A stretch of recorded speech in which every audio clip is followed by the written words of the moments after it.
Ang ganda, 'di ba? Kanina pa pala ako naka-mute, 'di ba? Excited kasi ako na makasama kayo, ayan. May technicality lang na nangyari, gano'n talaga 'pag live.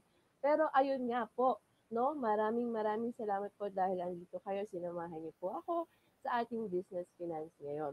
Ngayon, gusto ko po siyempre batiin mga learners, good morning po sa inyo, sa mga magulang, sa mga teachers, na syempre gusto ko pong batiin ang aking mga estudyante sa San Francisco High School. Maraming maraming salamat po. Sana naririnig niyo po ako. Clear po ba? Ayan, nakikita niyo po ba ang kagandahan ni Tutor Rose? Di ba? O sige, simulan na tayo. Alam ko excited na kayo. Okay po ba?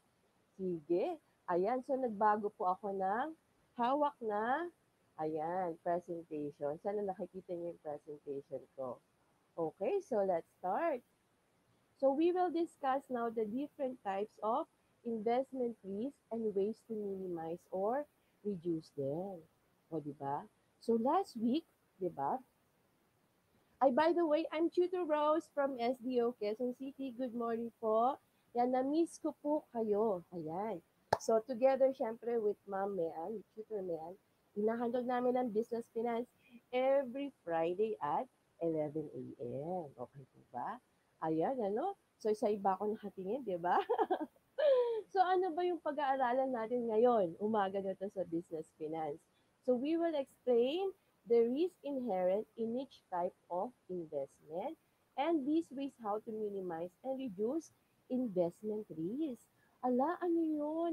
Gusto ko lang kumita, di ba? Pero yung pala, kailangan meron pa tayong intindihin na may kakaharapin tayong mga risk, di ba? Okay, so last week, inintroduce na po ni Tutor Mean yung investments. Di ba? Ang investments naman po, it's either government securities yan, yung pinaka-conservative natin, pinaka-secured, kumbaga, tapos sa corporate din. So, meron ka rin stocks, meron ka rin bonds. So, madami po tayong choice ng investment. Pero syempre, pinapayo ko po sa inyo, ayan, start muna tayo sa bangko. Alam niyo yun? Para yung feeling ba, di ba? And of course, kinompare, no? At dinifferentiate rin yung different types of investment. Okay? Now, pakitandaan po ito. Sabi, risk comes from not knowing what you're doing. Ayan. Tawag doon, naniniwala ba kayo dyan? Totoo naman, di ba? Kaya, syempre, ito, gusto natin mag-invest. Gusto natin, syempre, kumita yung pera natin.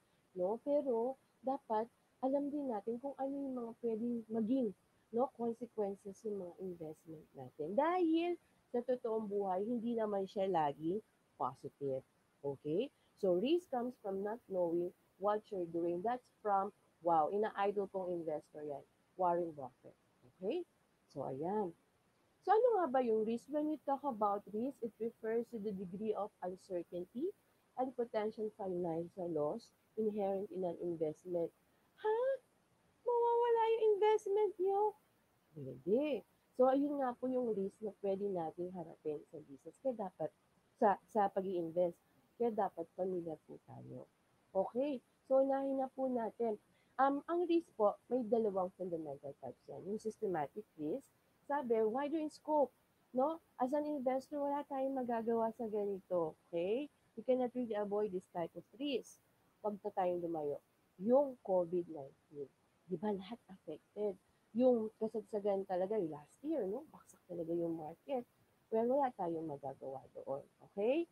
Maghintay lang. Okay? Maghintay. Huwag kayong lalabas sa investment kasi may tinatawag na paper loss, paper gain. Kasi hindi kayo magti-take out, no? Hindi yung take out yung investment nyo, okay lang yun. No? Pantalo lang tayo sa time. Tapos, meron din yung unsystematic risk. At ano yun? Specific risk, no? Which affects only a small number of assets. So, kumbaga very specific siya na ito yung pwedeng natin harapin sa ating mga investment. Okay ba? Sige, tingnan natin na. Ito, hindi ito yung lahat ng risk, no? Ang dami kasing types ng risk. Pero ito talaga yung mga risk na pwedeng harapin natin sa investment. So, paghandaan natin to, okay ba? Okay, number one, business risk. Alam niyo po, mag-issue ng stocks ng company, no? Siyempre, pag kayo bumili kayo ng stocks ng isang corporation, magiging part owner kayo. Tapos, mag-issue man siya ng bond, ibig sabihin, mangungutang siya sa'yo. Ganun rin ang requirement nun, kumbaga. Para mabawi mo yung investment mo yun, dapat sound, no, financial condition, profitable yung company. So, paano pagka hindi siya naging profitable? So, lagot yung investment natin, di ba? Paano kikita ka? Paano yung magkakaroon ka ng dividend, di ba? Paano ka mababayaran ng company? So, business risk na yun, di ba? So, number one, kailangan talaga kumikita yung company or kaya issuer. Ang ito natin issuer kasi pwedeng government yan, syempre. Pwedeng corporation, di ba? Next, volatility. Narinig niyo na ba to? So, even when companies aren't in danger of failing, their stock price may fluctuate up or down. Okay, kasi ang stock prices po, affected yan economic factors, political factors, hindi lang talaga yung yung corporation, no? So, ang daming factors. Alam niyo yun? Gaganon-ganon. Kaya niyo ba yun? Parang heartbeat ba, no? Ala, mataas yung price mo, biglang bababa, biglang pwedeng nangyari yun. So, volatile siya masyado, no?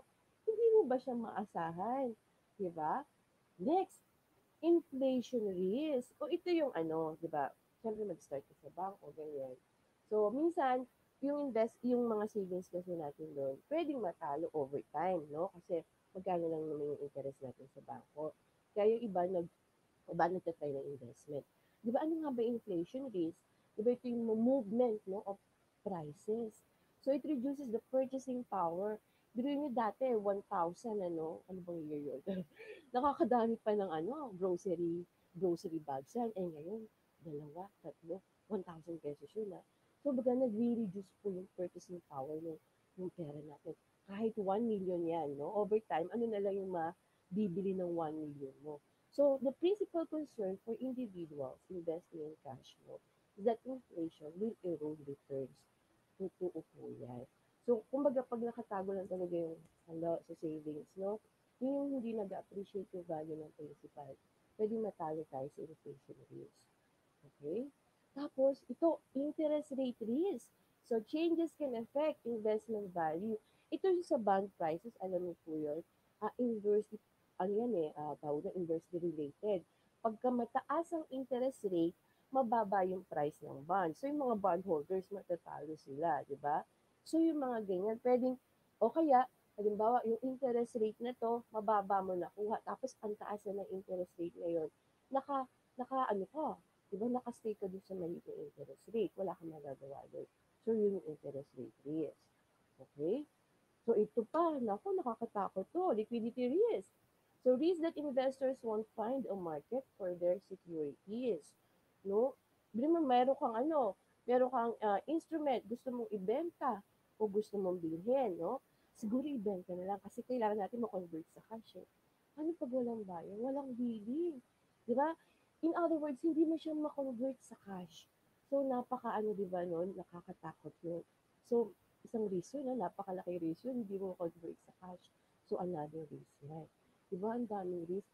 So, madami pa pong, madami pang risk na pwedeng harapin talaga ang investors. Ano lang to? Kumbaga, pang-investment lang to. Diba? Yan. Now, huwag malungkot. Diba? Huwag malungkot. Hindi natin talaga yan makokontrol, no? Eh, kasi maraming yung external factors na di ba, pwedeng maka-affect. Pero mami-minimize natin yung effect sa atin. Okay? So, this one naman, I would like to show you the ways and means to minimize investment risk. Okay? Number one, determination of tolerance to different kinds of risk. Ano yung tolerance? Matanong ko kayo ba ay risk averter or kaya risk taker? Ma'am, ano yun? Yung risk averter, yung ayaw niya ng masyadong risk. I mean, ayaw niya yung hindi sigurado. Gusto niya sigurado, hanggang mag invest siya. Gusto ko, definite yung interest, no? Yung return na makukuha ko. O kayo ba yung risk taker? Sige, gusto ko mag-invest dito kasi gusto ko ng high return. So, titingnan niyo po. May profiling po yan para malaman niyo kung ano dapat talaga yung investment, no, para sa inyo. Hindi, wag po kayong maniniwala or, wag kayong magjo-join, sa bandwagon ba yan, yung kung anong sikat na investment ngayon, join kayo, wag po. No, may kanya-kanya po tayo. So, may net worth dito and risk capital. Yung net worth, dapat yung assets nyo, yung assets nyo, mas malaki din sa liabilities. Tapos yung risk capital, ako ang pinapayo ko po, yung pang-invest natin na money, ito yung pwede mo lang kalimutan. Kasi pag nag-invest ka po long term dapat. So, ganun. So, ito yung ano, if there is a high net worth and substantial risk capital, the risk tolerance is higher. Pwede, di ba? But if the net worth and risk capital is modest or not much, no, it's probable to be better off with conservative low-risk investments. Ang payo ko rin sa inyo, mag-start po kayo muna sa conservative, no? Government securities muna tayo. Okay? Tapos pwede tayong pagka alam na natin, no, yung feeling, ganon, kung anong gagawin, sige, dun tayo maging risky kahit pa paano. Okay? So, ayan. Let's have ano pa? Conducting due diligence. So, research about the investment instrument. Sino ba yung issuer? Nagmamatter po yun. Okay? Kung government, sa totoo lang sa government, walang problema. No? Almost risk-free. Pero pag corporation yan, tatanungin, sino yung nag-issue? Okay? Napaka po nun, importante po nun. Tapos, you also research about the investment history, yung earnings ng corporation na yon, management team, naku, sino yung mga owners na yun, ano? Tapos, yung income, syempre. Then, compare with other similar investment products and other assets in investment portfolio. Diba? So, due diligence, research muna, diba? Next, asset allocation. Ano pong asset allocation? Okay, sabi ko sa inyo, ang investment kasi pwede kayong mag-government, tapos pwede kayong mag-government securities, pwedeng bonds yan, no? Pwede kayong mag-stocks, pwede kayong mag-bonds. Ano, ilang percentage, di ba? Pag conservative ka po, mas malaki yung government securities nyo eh. Kasi nga, sigurado na po yung returns noon, no? Almost risk-free. Pero pagka risk taker ka, baka mas malaki yung asset allocation, mas marami kang stocks, di ba? Tandaan niyo na po kung gusto natin ng mas malaking return, talagang hahanapin po natin malaking risk. So, pag malaki yung asset allocation na sa stocks, mas malaking risk yung hahanapin natin. Yan. Okay, next. Diversification. I know narinig yun na po, no? Ang diversification. So, risk management strategy siya. Alam niyo po yun, yung kasabihan, don't put your eggs in one basket. Okay, kasi masisira lahat yun, di ba? So, sa investment, i-diversify mo. May wag lang sa isang instrument. Okay, meron kang government, meron kang stocks, halimbawa, wow, sa pangarap, no? Meron kang bonds, meron ka sa real estate, yung mga naka-diversify ka. Okay, ano ba yung maganda sa diversification? This lowers investment volatility or changes in market prices, no? Balance siya. Yun ang maganda. Kung hindi na kumikita yung instrument na to, yung investment mo na to, at least may chance ka sa iba. So, yun yung maganda doon. Okay, diversification. Okay? So, yan. And of course, let's monitor. No, monitor po natin yung investment na. Doon pwede kayo mag-hire. Di ba? Pero maganda rin yung kayo mismo yung nakaka-monitor ng investment. So, kasi pwedeng yung allocation nyo, sige, gusto ko nang magdagdag sa stocks, no? Gusto ko nang magdagdag sa government, bonds, yung ganun. So, kailangan natin i-monitor. Ano ba yung mas kumikita, yung ganun. So, proper allocation of investment depends on such factors as age, investment period, and investment temperament. Okay? Then, it is necessary to evaluate holdings at least once a year. Opo, no? Kailangan talaga. Pera niyo po yun, di ba? So, kailangan, natin, okay na ba yung, natin, investment natin. So, whether there is a need to buy or sell assets, basta kailangan natin i-monitor. Di ba? Siyempre, sa atin yun, di ba? Okay, okay ba yun? Ako, yan. So, ito may question ako. Sana makamove ako, di ba? Which investment instrument is considered to be the less risky? Okay, less risky lang yung ginamit ko, no? Commercial papers, letter A, letter B, treasury bills, o letter C, corporate bonds. Anong-ano nyo dyan? No? Yan, commercial papers, ano rin po yan, utang rin po yan ng issuer. Okay, treasury bills, syempre ang nag I-issue po niyan ay ang ating government through Bureau of Treasury, o corporate bonds, no? Yung mga malalaki nating corporation. Yan, no? Yung mga pamilyar tayo doon, nag-i-issue rin sila ng bonds. So, nangungutang na sila. So, tingin nyo ano yung pinaka-ano dyan. Okay, pag answer nyo, less risky, letter B, correct po kayo. Sabi nga natin, pag government, securities, almost free. Sino ba makakatalo sa government, di ba? Kumbaga, baka mawala na yung mga company, andyan pa rin syempre yung government. So, ginamit ko lang na term less risky, no? Pero almost risky siya. Okay? Tapos, treasury bills nga, di ba? Next, ano naman yung next question ko? So, which of the following assets are considered medium term? Ay, may medium. Medium risk investments. Letter A, bank deposits. Letter B, government bonds. And letter C, money market. Okay? Ano, syempre, alam niyo, ano na kayo, familiar na kayo sa bank deposit. May savings kayo dyan. May time deposit, diba? Bank products yan. Government bonds, nag-issue rin po ang ating government kasi lalo na pag kailangan nila ng funds, no? Aside from tax, ito yung source nila ng funds para mag-finance ng infrastructure natin. Yung money market po, short term yan, no? 30 days. Yung money market, piniplace nila sa mga short-term securities. Pwede sa treasury bills, ganyan, no? So, ganun din siya money market. So, tingin niyo po, ano yung may medium risk investment? Okay? So, ganito yan. Pagka medium no? Medium. So, pag sinagot niyo letter A, tama po kayo. Oo, bakit po? Kasi kahit bank guaranteed products yan, tatanungin niyo pa rin, no? Ano ba yung bangko, no? Anong klase yung bangko? So, meron po tayong mga universal bank, no? Mga talagang malalaki natin bank. Kahit pa paano, tested na yan ng time, no? So, titingnan nyo rin kung ano yung bangko nyo. Okay ba yun? Yung money market kasi maraming instrument yun. Tapos, ano yung next natin? Then it reduces the purchasing power, which is a risk for investors. No, receiving a fixed rate. Siyempre, alam na natin yan, ano?